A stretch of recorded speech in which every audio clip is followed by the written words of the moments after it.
Do you know how to embrace and appreciate the pain in your own life? I know that sounds like a little bit of an interesting statement.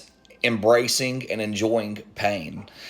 There was a show called Dual Survivor that Cody Lundin and Dave Canterbury were in, all about survival, of course. And one of the famous sayings there by Dave Canterbury was "Embrace the suck." Military, that was his saying. And that seems a little odd and foreign to many, but it's all about enduring what it is, playing the hand that you've been dealt.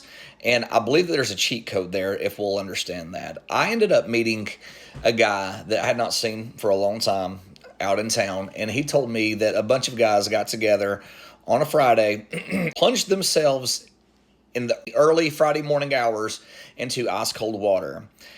And he asked if I wanted to join them.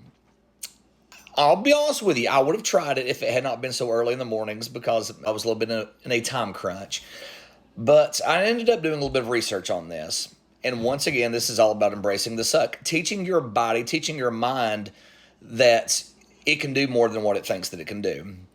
The research that I looked up said that you can actually just, in the middle of a hot shower, throw it on super cold, and the benefits are close to the same. You're teaching your mind discipline. This sounds almost sadistic to yourself, but when you're doing things like this, you like I said, you are teaching yourself discipline.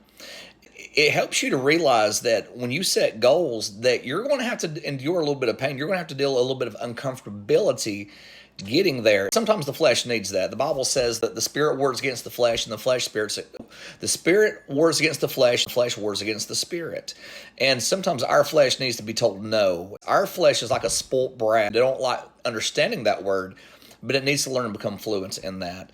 Once we learn to get our flesh into subjection, we will realize that there are some amazing things that can be done.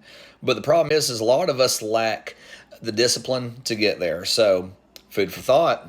Thanks for stopping by.